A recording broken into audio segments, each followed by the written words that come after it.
Hi నమస్తే, నేను మీ journalist రెహమాన్ని. తాజాగా 2 రోజుల నుంచి మీరు చూసుంటారు, వైఎస్ఆర్ కాంగ్రెస్ పార్టీ అధినేత వైఎస్ జగన్ చెన్నైలో ఒక పెళ్లి వేడుకలో సందడి చేసినటువంటి పరిస్థితి. ముఖ్యంగా అతిపెద్ద వ్యాపార సామ్రాజ్యం కలిగినటువంటి మురుగప్పన్ గ్రూపుకు సంబంధించినటువంటి వధువుతో వైఎస్ కుటుంబానికి చెందినటువంటి వరుడు, ఈ ఇద్దరి పెళ్లికి సంబంధించినటువంటి విజువల్స్ పెద్ద ఎత్తున వైరల్ అవుతున్నాయి, ఒక చర్చకు దారితీస్తున్నాయి. ఈ ఇద్దరి కుటుంబ నేపథ్యం ఒక బలమైన రాజకీయ నేపథ్యం కలిగిన కుటుంబం, ఒక బలమైన వ్యాపార సామ్రాజ్యం కలిగినటువంటి కుటుంబం. అందుకే అతిరథ మహారథులందరూ తరలివచ్చారు. సో అంతవరకు బాగానే ఉంది. ఇక ఈ పెళ్లికి వచ్చినటువంటి వాళ్ళలో ముఖ్యంగా ఏఐడిఎంకే నేతగా ఉన్నటువంటి మాజీ ముఖ్యమంత్రి పళనిస్వామి హాజరయ్యారు, అటు సినీ నటులు సూర్య, కార్తీక్ హాజరయ్యారు, అటు టీవీకే పార్టీ తమిళ అగ్ర హీరో విజయ్ కూడా హాజరయ్యారు, ఇటు తమిళనాడు ముఖ్యమంత్రి ఎంకే స్టాలిన్తో పాటు ఆయన కుమారుడు ఉదయనిధి స్టాలిన్ కూడా హాజరయ్యారు. సో వీళ్ళందరితో పాటు ఇక్కడ టీడీపీకి చెందినటువంటి నేతలు కూడా, ముఖ్యంగా మాజీ వైసీపీ నేత ఇప్పుడు టీడీపీలో ఉన్నటువంటి ఎంపీ మాగుంట శ్రీనివాసులు రెడ్డి కూడా ఈ పెళ్లికి హాజరైనటువంటి పరిస్థితి. సో ఓవరాల్గా ఈ పెళ్లి దృశ్యాల్లో ఒక 2 దృశ్యాలు ఇక్కడ కీలకంగా మనం గమనించాలి.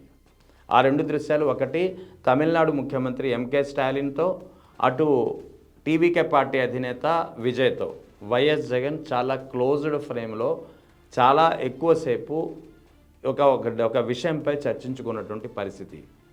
అంటే రానున్న కాలంలో ముఖ్యంగా 2029 ఎన్నికల్లో, ఏదైతే త్వరలో ఎన్నికలు ఉన్నాయో, తమిళనాడులో అయితే ఏడాది ఎన్నికలు ఉన్నాయి. సో 2029 ఎన్నికల్లో జరగనున్నటువంటి లోక్సభ ఎన్నికలు, మొత్తం దేశవ్యాప్తంగా జరిగే లోక్సభ ఎన్నికలకు ముందు జరుగుతున్నటువంటి ఈ పరిణామం ఇప్పుడు అందరినీ ఒక్కసారిగా హల్చల్ క్రియేట్ చేసిందని చెప్పాలి. ఎందుకంటే రానున్న కాలంలో ముఖ్యంగా వైఎస్ జగన్ అయితే ప్రస్తుతానికి బీజేపీతో కొన్ని విషయాల్లో గతంలో ఆయన అధికారంలో ఉన్నప్పుడు కొన్ని విషయాల్లో మద్దతు తెలిపినా ఆయన ఇప్పుడు ఎన్డీఏలో భాగస్వామిగా లేరు, అటు యూపీఏకి కూడా దూరంగా ఉన్నారు. సో రాష్ట్ర ప్రయోజనాలే కీలకంగా, తాను రాష్ట్ర ప్రయోజనాలు ఏ పార్టీ అయితే, ఏ ప్రభుత్వం అయితే ప్రయారిటీ ఇస్తుందో వారికే మద్దతు ఇస్తామని పలు సందర్భాల్లో వైఎస్ జగన్ ఇప్పటికే స్పష్టం చేసినటువంటి పరిస్థితి. సో ఈ నేపథ్యంలో ఇప్పుడు తమిళనాడులోని చెన్నైలో జరిగినటువంటి పెళ్లి వేడుకలో ముఖ్యంగా ఎంకే స్టాలిన్తో కానీ, టీవీకే అధినేత విజయ్తో కానీ వైఎస్ జగన్ చాలా ఎక్కువసేపు క్లోజ్డ్ ఫ్రేమ్లో మాట్లాడుకున్నటువంటి పరిస్థితి చాలా కీలకంగా మారింది, ఒక చర్చనీయాంశంగా మారింది. ముఖ్యంగా అంటే ఇక్కడ తమిళనాడులో ప్రస్తుతం అయితే అధికారంలో ఎంకే స్టాలిన్ ఉన్నారు, ఆ తర్వాత విజయ్ కూడా బలమైన పార్టీ నేతగా ఎదుగుతున్నటువంటి పరిస్థితి. ఇటు తెలంగాణలో వచ్చేటప్పటికి కేసీఆర్ వైఎస్ జగన్కు అత్యంత సన్నిహితంగా ఉన్న వ్యక్తి, క్లోజ్, ఇద్దరి మధ్య మిత్రత్వం మంచిగా నడుస్తుంది. సో ఓవరాల్గా దక్షిణాదిలో ఒక బలమైన ప్రత్యామ్నాయం, అంటే అటు యూపీఏకు ఇటు ఎన్డీఏకు కాదని దూరంగా, ఈ రెండింటినీ కాదని ఒక బలమైన ప్రత్యామ్నాయం ఏదైనా ఏర్పడనుందా?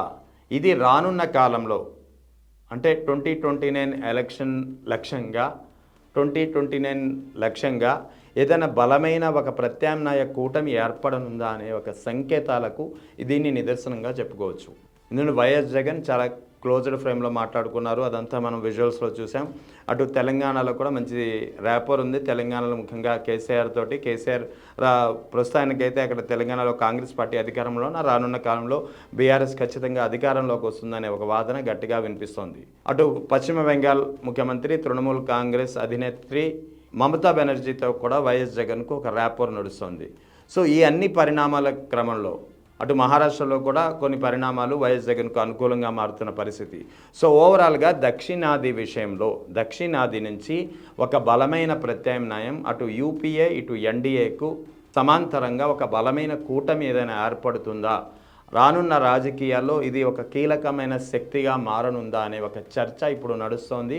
అందుకే ఇప్పుడు వైఎస్ జగన్ అటు టీవీకే అధినేత విజయ్తో, అటు ఎంకే స్టాలిన్తో క్లోజ్డ్ ఫ్రేమ్లో జరిగినటువంటి చర్చ కావచ్చు, ఈ చుట్టూ ఉన్నటువంటి రాష్ట్రాల్లో జరుగుతున్నటువంటి పరిణామాలు కావచ్చు, ఆయా రాష్ట్రాల అధినేతలతో కానీ, ముఖ్యమైన పార్టీల నేతలతో కానీ వైఎస్ జగన్కు ఉన్నటువంటి సంబంధాలు కానీ రానున్న కాలంలో దక్షిణాది కేంద్రంగా ఏదైనా బలమైన కూటమి యూపీఏ ఎన్డీఏకు సమాంతరంగా ఏర్పడనుందా, రానున్న కాలంలో ఇదే ఒక కీలకమైన రాజకీయ పరిణామంగా మారనుందా అనే ఒక చర్చ ఇప్పుడు నిన్న మొన్నటి చెన్నై విజువల్స్ నేపథ్యంలో ఒక బలమైన చర్చ మరోసారి తెరపైకి వస్తుంది.